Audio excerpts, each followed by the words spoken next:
সরকারি দল যদি সামনের চাকা হয় তাহলে বিরোধী দল হবে পিছনের চাকা। একটাকে বাদ দিয়ে যানবাহন কোনো অবস্থায় আরেকটা একা চলতে পারবে না। যাদের অন্তরে আল্লাহর ভয় থাকে, আমরা বিশ্বাস করি আল্লাহর কসম, তাদের হাতে কখনো মানুষের আমানতের খেয়ানত হতে পারে না। আমরা গতানুগতিক কোনো বিরোধী দল হিসাবে এই সংসদে ফাংশন করতে চাই না। আমরা চাই এই সংসদ হোক অর্থবহ, জনগণের সমস্ত চাওয়া পাওয়ার কেন্দ্র।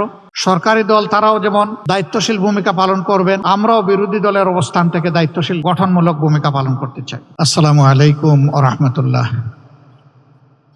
আলহামদুলিল্লাহ রাব্বিল আলামিন ওয়াসসালাতু ওয়াসসালামু আলা রাসূলিহিল কারীম ওয়া আলা আলিহি ওয়া সাহবিহি ওয়া আহলি বাইতি আজমাইন। বাংলাদেশ জামাত ইসলামের পক্ষ থেকে পবিত্র রমাদান আল কারিমে আয়োজিত আজকের ইফতার মাহফিলে উপস্থিত বাংলাদেশ সরকারের সম্মানিত প্রধানমন্ত্রী, বাংলাদেশ জাতীয়তাবাদী দলের সম্মানিত চেয়ারম্যান জনাব তারেক রহমান, উপস্থিত বাংলাদেশ জামাত ইসলামী, বিএনপি, অন্যান্য সংগঠন সমূহের সম্মানিত শীর্ষ নেতৃবৃন্দ, আজকের এই আয়োজনে আমাদের সাথে সামিল হয়েছেন সমাজের বিভিন্ন শ্রেণী পেশার শীর্ষস্থানীয় সম্মানিত নেতৃবৃন্দ এবং ব্যক্তিবর্গ, সাংবাদিক বন্ধুগণ, সুধীমণ্ডলী। আমি প্রথমেই আমার পক্ষ থেকে আপনাদের প্রতি গভীর কৃতজ্ঞতা জ্ঞাপন করছি যে আপনারা আমাদের দাওয়াত কবুল করে কষ্ট করে আজকে এখানে হাজির হয়েছেন। আল্লাহ তাআলা আপনাদের এই কষ্টের উত্তম জাযা আপনাদের সকলকে দান করুন। আজকের এই দিনটা আমাদের কাছে দুইটি দিক থেকে অত্যন্ত তাৎপর্যপূর্ণ। দীর্ঘ ফ্যাসিবাদী শাসনের পর 36 জুলাই যে গণবিপ্লব বাংলাদেশে সংগঠিত হয়েছিল, আমাদের তরুণ যুব সমাজের নেতৃত্বে, যাতে আমরা সকলেই দলমত নির্বিশেষে সামিল হয়েছিলাম, সেই দীর্ঘ প্রতীক্ষার পর এ মাসের 12 তারিখ নির্বাচন অনুষ্ঠিত হয়েছে। এই নির্বাচনের হাত ধরে ইতিমধ্যেই সংসদ গঠিত হয়েছে, সরকার গঠিত হয়েছে। এই সরকার এবং সংসদের কাছে জনগণের বিপুল প্রত্যাশা। আমার মনে হচ্ছে যে গত 18-19 বছর এমন একটি দিনের অপেক্ষায় সকলে ছিলেন। এরই প্রেক্ষাপটে আজকের ইফতার মাহফিল আমাদের কাছে ভিন্ন বার্তা এবং আবেদন নিয়ে হাজির হয়েছে। দ্বিতীয় আরেকটি কারণে এই দিনটি আমাদের কাছে অত্যন্ত গুরুত্বপূর্ণ। শুধু এদেশের মানুষ নয়, বিশ্বের কোটি কোটি মানুষের একজন নন্দিত ভালোবাসার মানুষ ছিলেন, কোরআনের ভাষ্যকার ছিলেন, বিশ্বনন্দিত মুফাসসিরে কোরআন ছিলেন আল্লামা দিলাওয়ার হোসেন সাঈদী। 2013 সালের এই দিনটি এই জাতির জন্য আমি মনে করি একটি কালো দিন ছিল।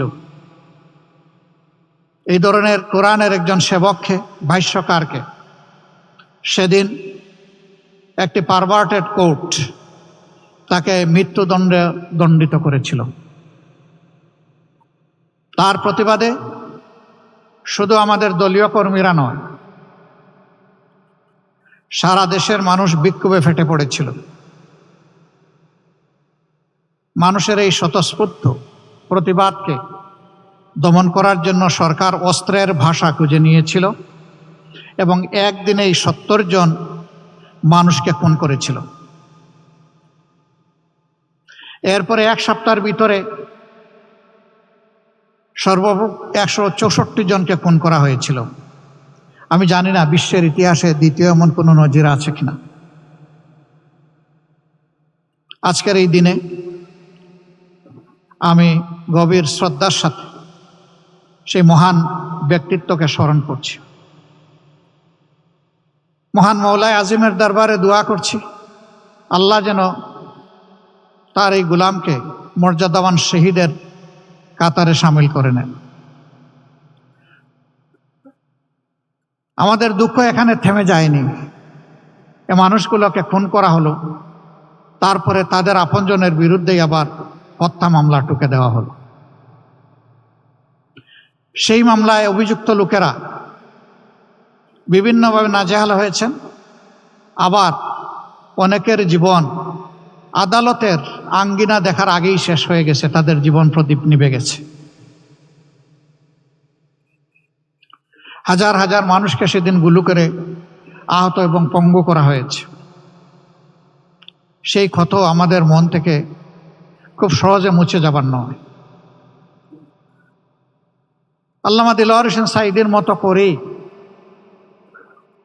আরো বাকি সকলকেই দুইজন সাবেক আমির জনাব অধ্যাপক গোলাম আজম, হযরত মাওলানা মতিউর রহমান নিজামী, আমাদের সাবেক সেক্রেটারি জেনারেল আলী আহসান মোহাম্মদ মুজাহিদ, নির্বাহী পরিষদের সদস্য এবং অ্যাসিস্ট্যান্ট সেক্রেটারি জেনারেল জনাব কামারুজ্জামান, আব্দুল কাদের মোল্লা, মীর কাশেম আলী, একে একে তাদেরকে দুনিয়া থেকে বিদায় করা হয়েছে। আপনারা জানেন তার সংখ্যা 11। আমরা মহান রবের দরবারে দোয়া করি আল্লাহ তাআলা তাদের সকলকে মর্যাদাবান শহীদ হিসাবে কবুল করুন। আমরা কৃতজ্ঞ সেদিনকার বিরোধী দলীয় নেত্রী, তিনি বিদেশ সফরে ছিলেন। সিঙ্গাপুর থেকে ফিরে এসে তিনি এই অন্যায়ের হত্যাকাণ্ডের প্রতিবাদ করেছিলেন। আমরা তখন জেলে ছিলাম, আমরা জেল থেকে তা শুনেছি, দেখেছি। তিনি এটাকে গণহত্যা বলে আখ্যায়িত করেছিলেন এবং ফ্যাসিবাদের বিরুদ্ধে মুক্তিকামী মানুষের লড়াই বলে ওইটাকে তিনি অভিনন্দিত করেছিলেন। এই প্রতিবাদের সাথে তিনি একাত্ম হয়ে সারা দেশে 15 তারিখ তিনি হরতাল ঘোষণা করেছিলেন। আমরা তার এই ভূমিকাকে চিরদিন কৃতজ্ঞতা ভরে স্মরণ করব। তিনি আজ দুনিয়ায় নেই। আল্লাহ তাআলার দরবারে দোয়া করি আল্লাহ তাআলা তার এই বান্দিকে উচ্চ মর্যাদায় একজন জান্নাতি মেহমান হিসেবে রাখুন। আজকে তার সন্তানের উপরে এই দেশ পরিচালনার দায়িত্ব পড়েছে। আমরা গতানুগতিক কোনো বিরোধী দল হিসাবে এই সংসদে ফাংশন করতে চাই না। আমরা চাই এই সংসদ হোক অর্থবহ, জনগণের সমস্ত চাওয়া পাওয়ার কেন্দ্র। সরকারি দল তারাও যেমন দায়িত্বশীল ভূমিকা পালন করবেন, আমরাও বিরোধী দলের অবস্থান থেকে দায়িত্বশীল গঠনমূলক ভূমিকা পালন করতে চাই। অতীতে আমরা বিরোধী দল দেখেছি, নির্বাচন যেমন আমিডামি ছিল, সরকারিও বিরোধী দলও তেমনি আমিডামি ছিল। এই ধরনের কোনো বিরোধী দল কোনো দেশের জন্য ভালো কোনো বার্তা বয়ে আনতে পারে না।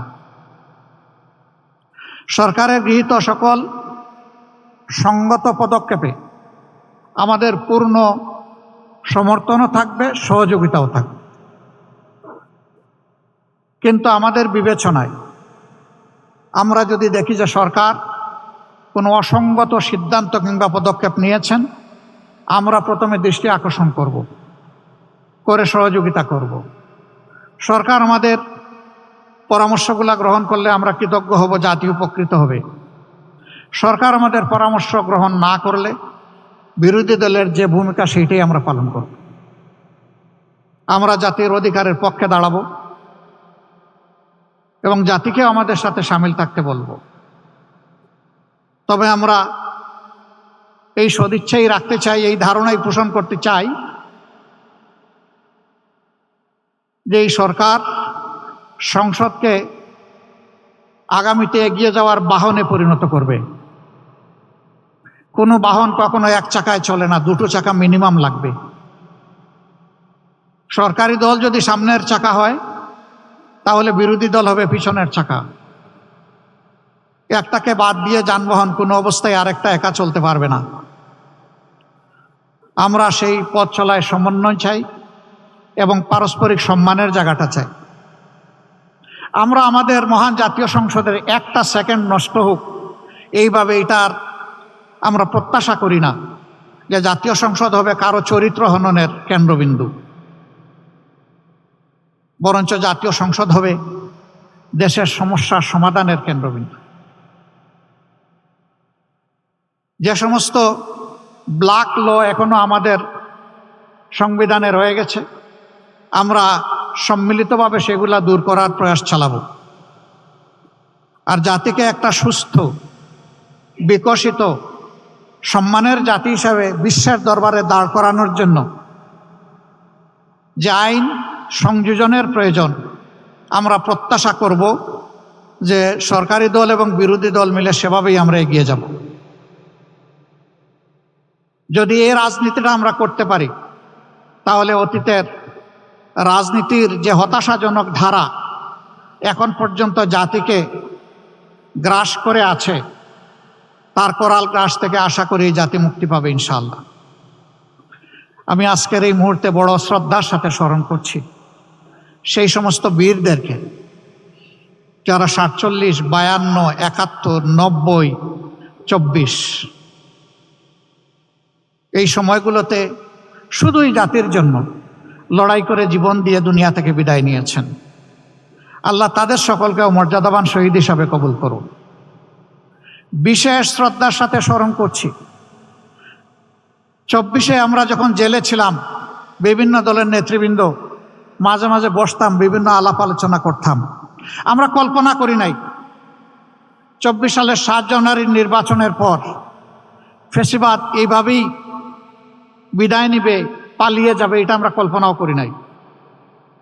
কিন্তু এই অসাধ্যকে সাধন করেছে আমাদের শার্দুল সন্তানেরা, আমাদের সিংহ শাবকেরা, আমাদের জুলাই যোদ্ধারা। আমি তাদেরকে বিনম্র শ্রদ্ধা জানাই। যারা চলে গেছে, আল্লাহ তাদেরকে মর্যাদাবান শহীদ হিসাবে কবুল করুন। আহত পঙ্গু হয়ে যারা বেঁচে আছে, আল্লাহ তাদের বীরত্ব গাথা নিয়েই বেঁচে থাকার তৌফিক দান করুন। আমরা যেন চিরদিন তাদেরকে সম্মান এবং শ্রদ্ধার সাথে স্মরণ করতে পারি, আল্লাহ তৌফিক দান করুন। সম্মানিত সুধী মণ্ডলী, আজকের এই রমজান আমাদেরকে কি শিক্ষা দিচ্ছে? এ সিঙ্গেল লেসন আল্লাহ তাআলা আমাদের জন্য এই রমজানে পাঠিয়েছেন। মহান আল্লাহ তাআলার ভাষায়, ইয়া আইয়ুহাল্লাযীনা আমানু কুতিবা আলাইকুমুস সিয়ামু কামা কুতিবা আলাল্লাযীনা মিন ক্বাবলিকুম লাআল্লাকুম তাত্তাকুন। ও বিশ্বাসীরা, তোমাদের জন্য এই রমজান অবধারিত করা হয়েছে, উপহার দেওয়া হয়েছে। যেমনটি তোমাদের পূর্বে যারা এসেছিলেন নবী পয়গম্বর এবং তাদের সঙ্গী বিশ্বাসীদের জন্য, তেমনটি তোমাদের জন্য এটা করা হলো। আশা করা যায় তোমরা তোমাদের চিন্তায়, কথায় এবং কাজে তোমাদের প্রভু আল্লাহ তাআলাকে তোমরা ভয় করবে। এই ভয় করার নীতি তোমরা অবলম্বন করে চলবে। যাদের অন্তরে আল্লাহর ভয় থাকে, আমরা বিশ্বাস করি আল্লাহর কসম, তাদের হাতে কখনো মানুষের আমানতের খেয়ানত হতে পারে না। তারা মানুষের আমানতের ব্যাপারে বড়ই সতর্ক সজাগ থাকেন। আল্লাহ তাআলা আমাদের সকলকে যেন আল্লাহ তাআলার সৃষ্টির সেই আমানতের পবিত্র হেফাজত করার তৌফিক আল্লাহ আমাদেরকে দান করেন। আপনাদের সকলকে আমি আরেকবার অন্তরের অন্তঃস্থল থেকে গভীর কৃতজ্ঞতা, ধন্যবাদ জানিয়ে এই রমজানের শিক্ষাকে বুকে ধারণ করার তৌফিক মহান মাবুদের দরবারে কামনা করে, যারা এখানে উপস্থিত হয়েছেন তাদের সকলের জীবনের সুস্থতা, দীর্ঘ হায়াত এবং জীবনের সফলতা কামনা করে আমার বক্তব্য এখানেই শেষ করছি।